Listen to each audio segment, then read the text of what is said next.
여러분 3월입니다. 벌써 3월입니까? 아니면 이제야 3월입니까? 자, 제가 3월과 관련된 시 한 편, 우리 오광수 시인님의 3월이 되면이라는 시 하나 읽어드리고 함께 말씀 나누도록 하겠습니다.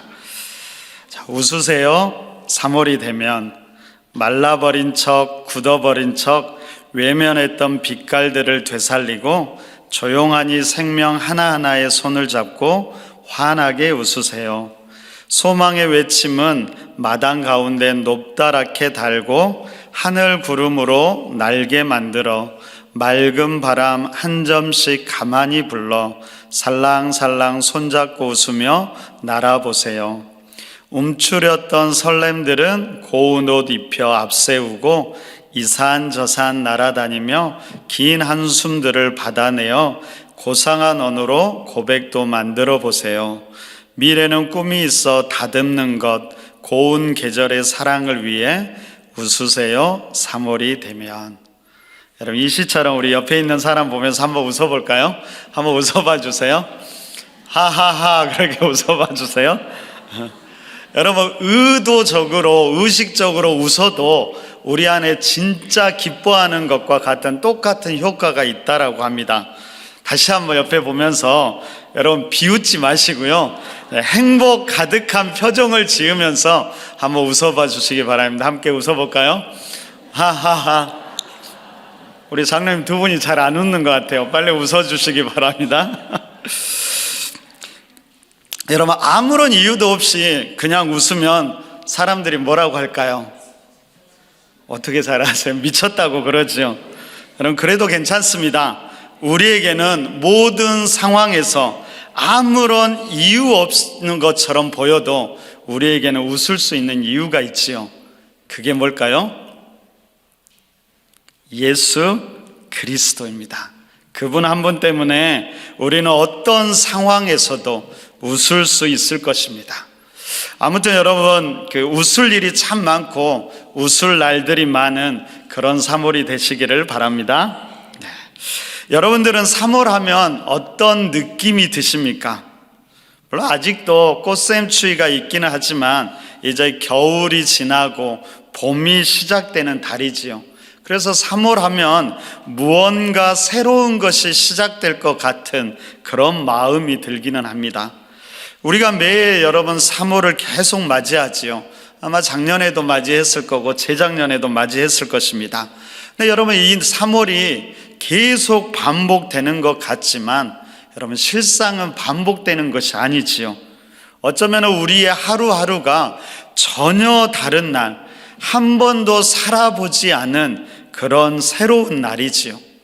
그러기에 우리의 삶 앞에서 우리는 한편으로는 기대하기도 하지만 또 한편으로는 두려움으로 다가오는 것도 사실입니다. 여러분, 오늘 본문에 이스라엘 백성도 그런 상황이었던 것 같습니다. 그때도 니산월이었는데요, 이 니산월을 태양력으로 바꾸면은 3월과 4월을 이야기합니다.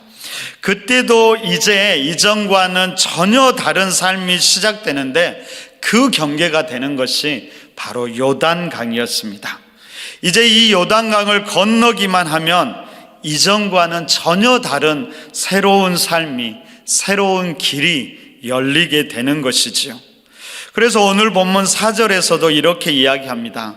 너희가 이전에 이 길을 지나보지 못하였음이니라.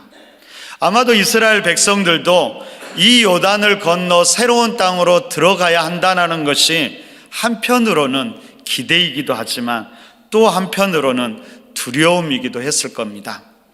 여러분, 그래서 이스라엘 백성들은 그동안 유숙했던 시딤을 떠나서 요단강가까지 와서 잠시 멈춤의 시간을 갖게 되지요.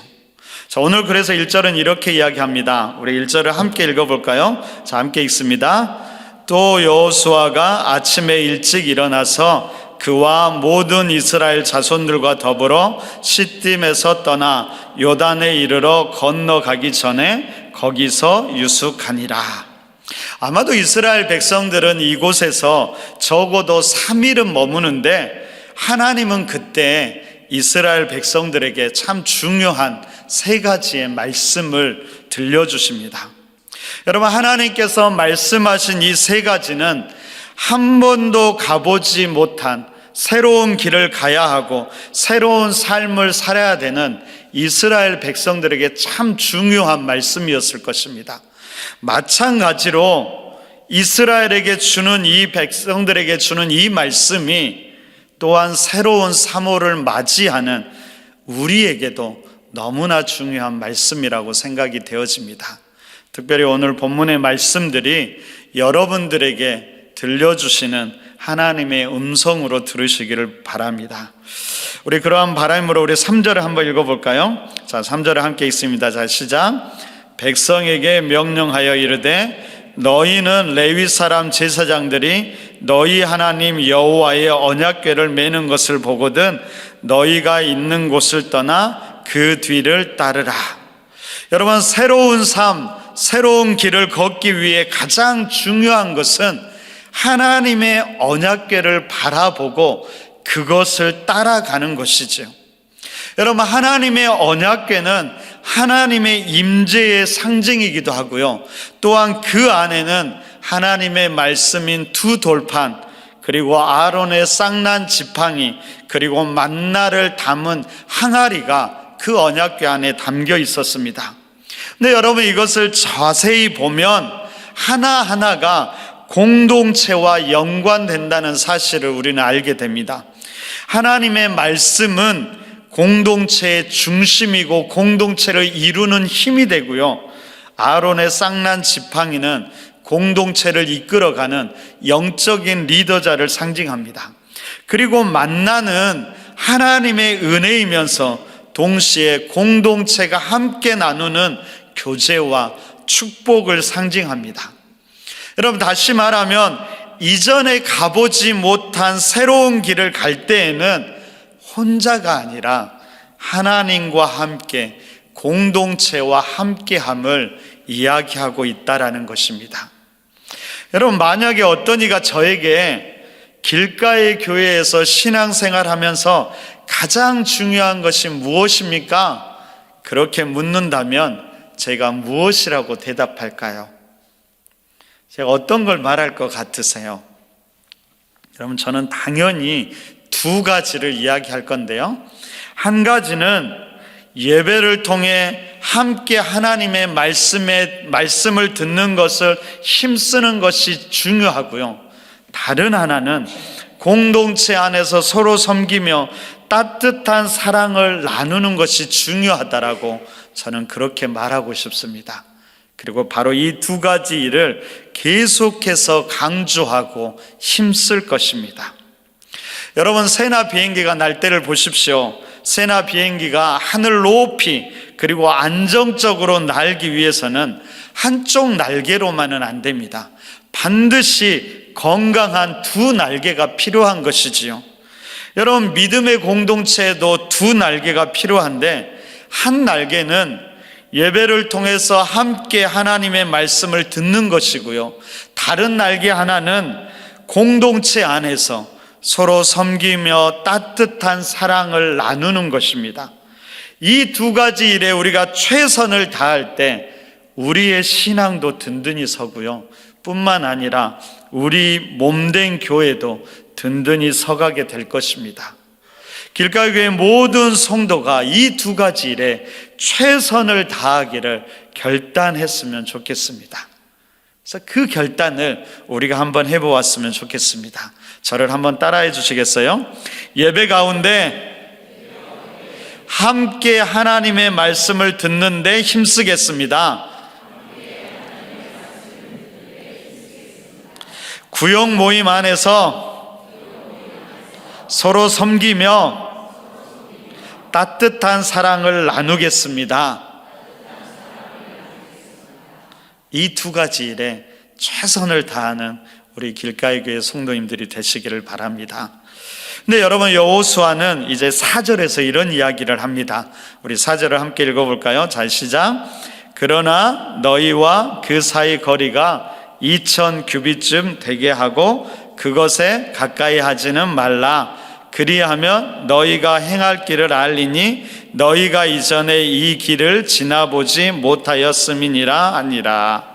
여러분, 목사님, 이 구절을 보니까 언약궤와 너무 가까이 하지 말라고 그러는데요, 적당한 거리를 두는 게 좋은 게 아닌가요? 맞습니다. 여러분, 적당한 거리를 두는 게 좋습니다.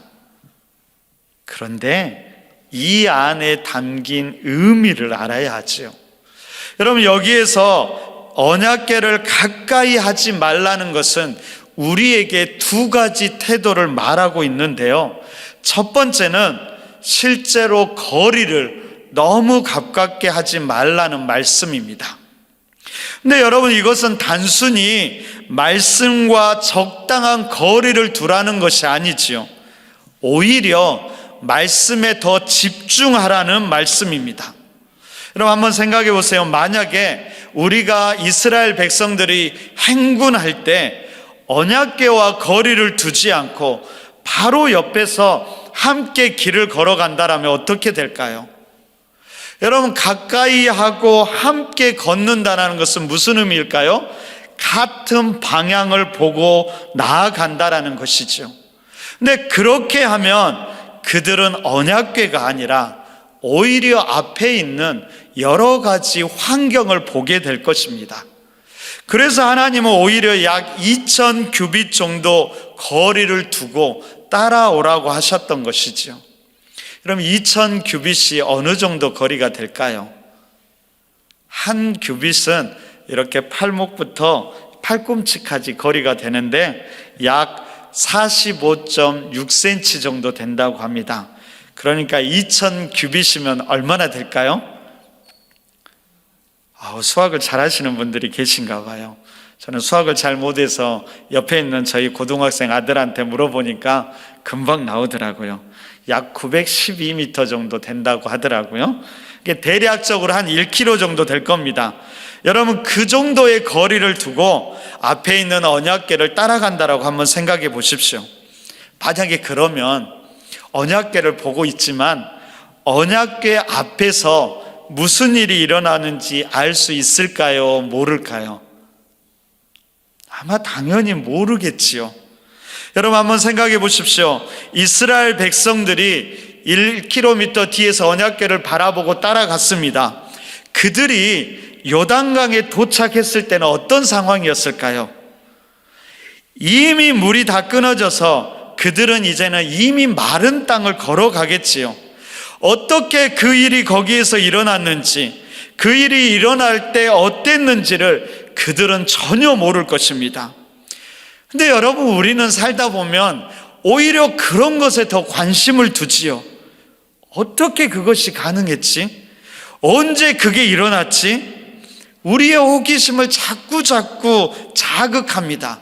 그러다 보면 어느새 하나님이 아니라 그 호기심으로 우리의 마음이, 시선이 끌리게 되는 것이지요. 하나님은 호기심을 자극하는 상황에 관심을 갖기보다 오히려 더 하나님께 집중하기를 원하셨던 것입니다. 실제로 어떤 이들은 자신들이 걸어갔던 그곳이 요단강인지도 모르고 지나갈 수도 있겠지요. 어쩌면 요단강을 다 지나고 한참 지나서야 거기가 요단강이었구나, 그때 하나님의 역사가 거기에 있었구나, 그렇게 깨닫게 되는 경우도 있을 겁니다. 우리는 자꾸 내가 보고 내가 알고 내가 어떤 계획을 세워야 한다라고 생각합니다. 맞습니다. 그것도 필요할 것입니다.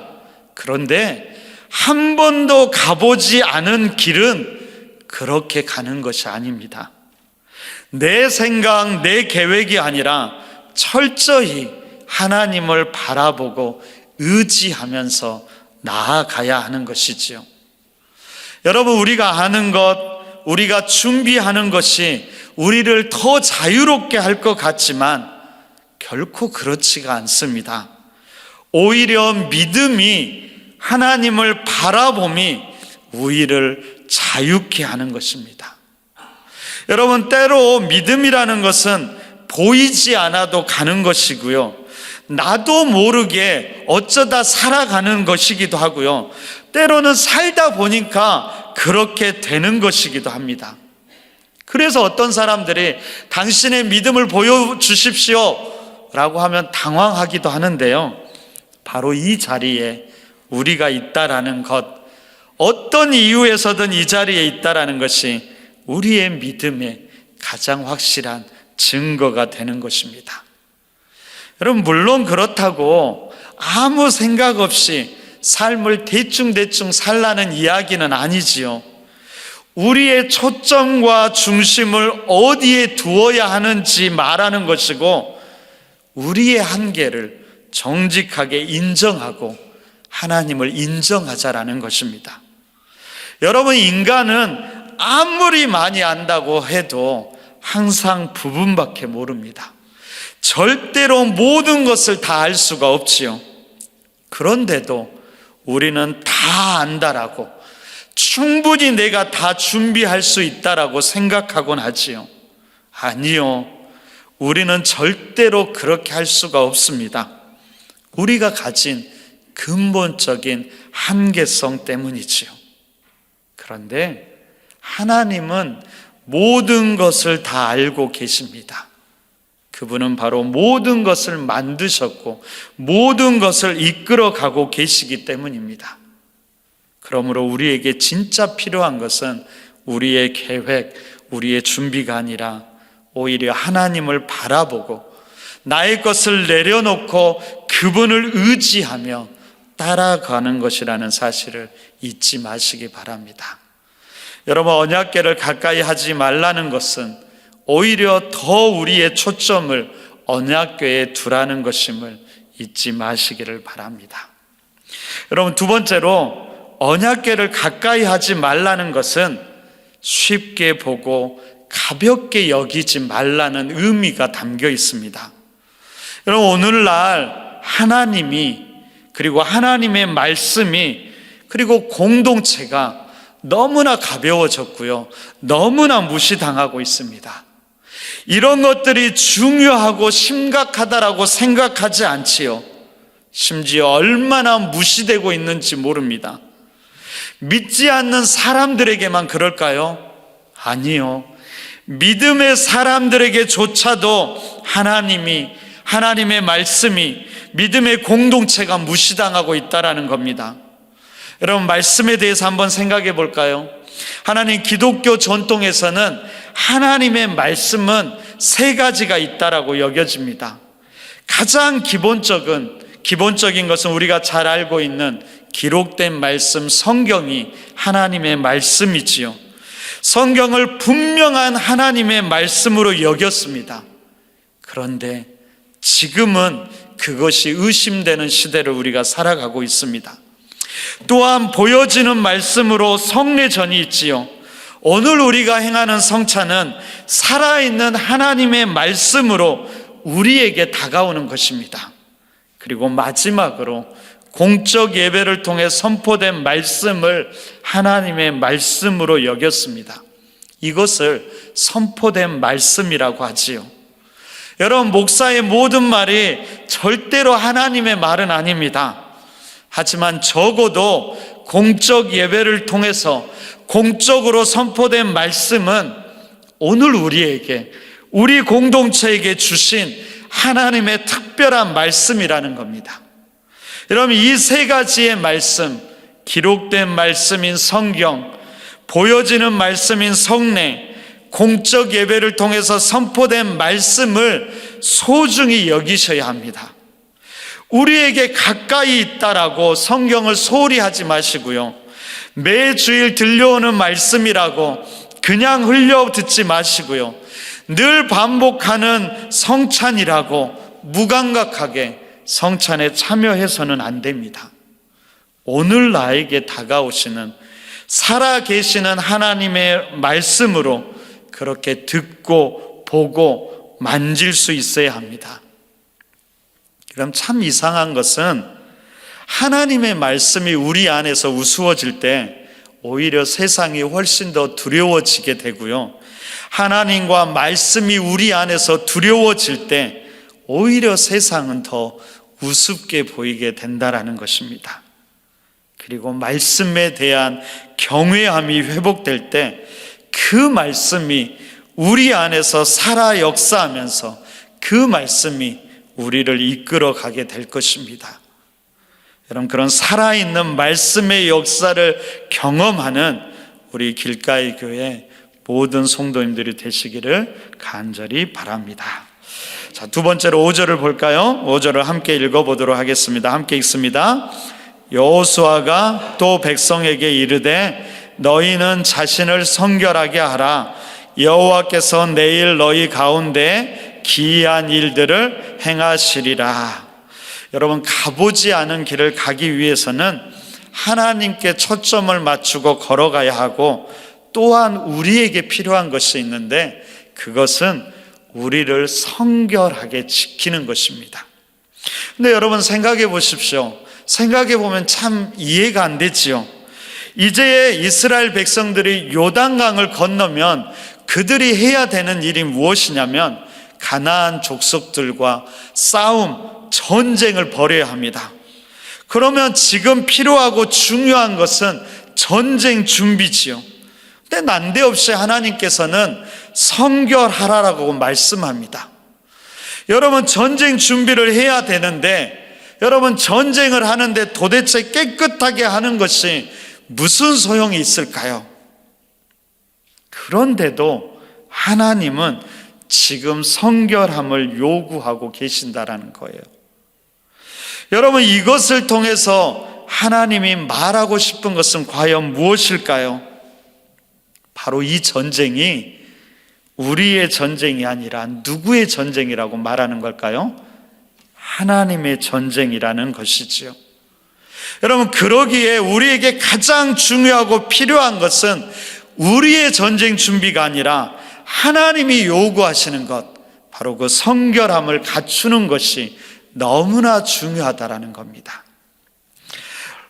라이트하우스 서울숲교회를 담임하시는 우리 임영규 목사님이 계시는데, 이 본문을 설명하면서 하나의 예를 들었는데 정말 쉽게 잘 설명했더라고요. 그래서 제가 그 이야기를 한번 해보려고 합니다. 여러분, 하나님은 하나님 나라의 주인이시죠.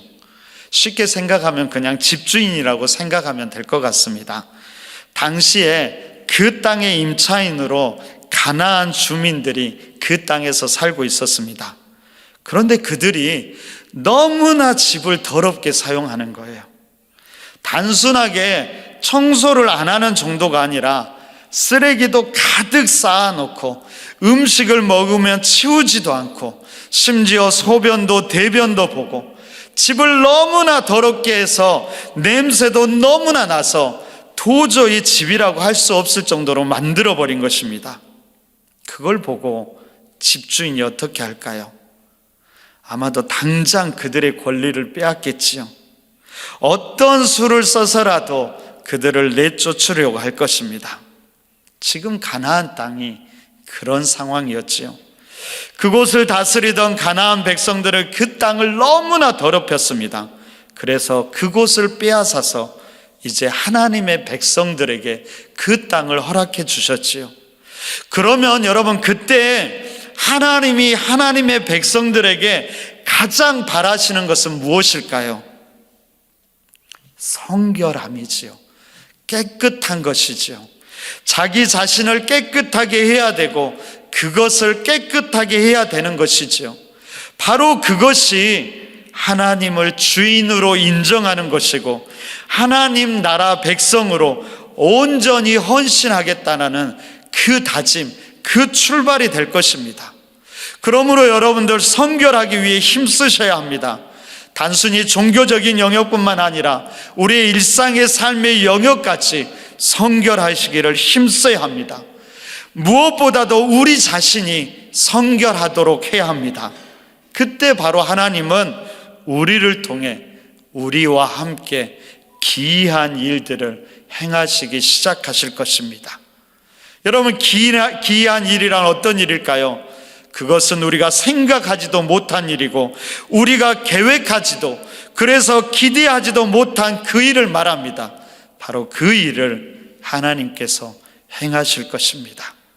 바로 그런 은혜, 우리의 생각을 뛰어넘는 풍성한 은혜가 이 3월에 우리의 삶 가운데 넘쳐나기를 간절히 바랍니다. 세 번째로 여호수아는 이렇게 이야기합니다. 우리 6절을 함께 읽어볼까요? 함께 읽습니다. 자, 시작. 여호수아가